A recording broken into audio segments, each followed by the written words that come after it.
Assalamualaikum warahmatullahi wabarakatuh. Perkenalkan, nama saya Nordin, nomor BP 1810441004. Baiklah, kali ini saya akan menjelaskan tentang mesin pendingin dan mesin pemanas. Mesin panas adalah alat yang menyerap panas yang mengubah sebagian energinya menjadi kerja.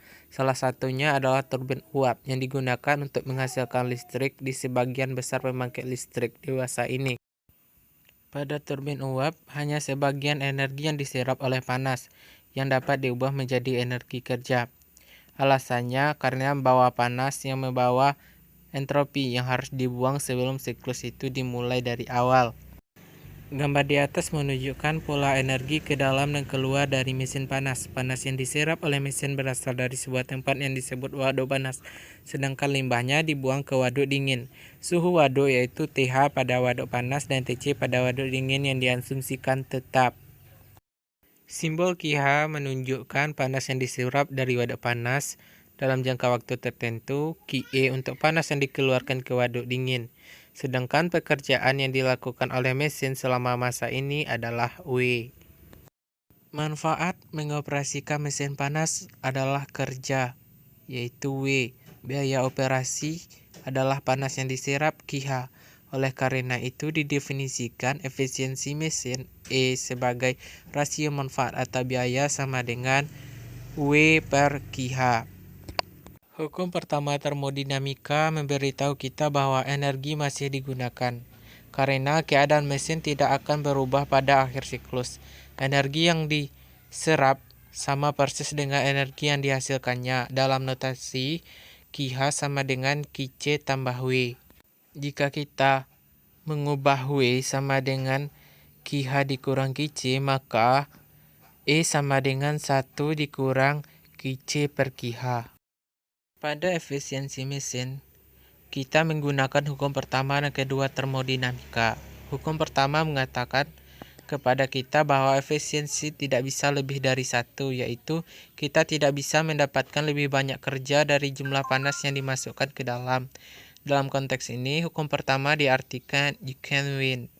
Hukum kedua membuat hal-hal lebih buruk. Dikatakan bahwa kita bahkan tidak bisa mencapai E sama dengan 1 kecuali TC sama dengan 0 dan TH sama dengan tak hingga. Hukum kedua ini mustahil dalam praktiknya.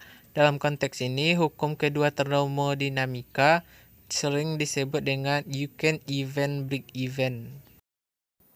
Pada gambar 2 dan 3, seluruh siklus terdiri dari 4 langkah, yaitu ekspansi isotermal pada TH, ekspansi adiabatik dari TH ke TC, komprensi isotermal di TC, dan komprensi adiabatik di TC dan kembali ke TH. Penting untuk diingat bahwa siklus Carnot itu ditemukan oleh Sandi Carnot pada tahun 1824, sehingga siklus ini disebut dengan siklus Carnot. Siklus ini untuk membuktikan secara langsung dari rumus untuk proses isotermal dan adiabatik bahwa gas ideal diambil di sekitar siklus Carnot, maksimal efisiensinya yaitu 1 dikurang TC per TH. Itu mesin pendingin. Mesin pendingin adalah mesin pemanas yang dioperasikan secara terbalik. Panas yang disedot dari reservoir dingin adalah QE, sedangkan energi listrik yang disalurkan ke outlet dinding adalah W. Diagram alir di samping biasanya pada kulkas atau AC.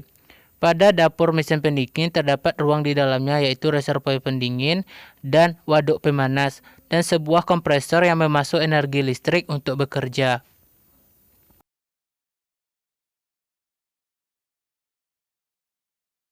Untuk menentukan efisiensi dari mesin pendingin adalah rasio manfaat atau biaya. Tapi kali ini adalah keuntungannya yaitu QC, sedang biayanya adalah W. Efisiensi ini disebut juga dengan koefisien kerja atau COP, sama dengan QC per W. Sama seperti untuk mesin pemanas, kita sekarang dapat menggunakan hukum pertama dan hukum kedua termodinamika yang diperoleh dari batas COP dalam hal suhu TH dan TC. Hukum pertama memberitahu kita bahwa QH sama dengan QC ditambah W. Jadi, COP sama dengan QC per QH dikurang QC. Untuk membuat sebuah pendingin yang ideal dengan kemungkinan COP maksimum, orang dapat menggunakan siklus Carnot dengan mengoperasikannya secara terbalik. Untuk membuat panas mengalir ke arah berlawanan, zat kerja harus lebih panas daripada TH saat panas dikeluarkan dan lebih sedikit dingin dari TC, sementara panas sedang diserap.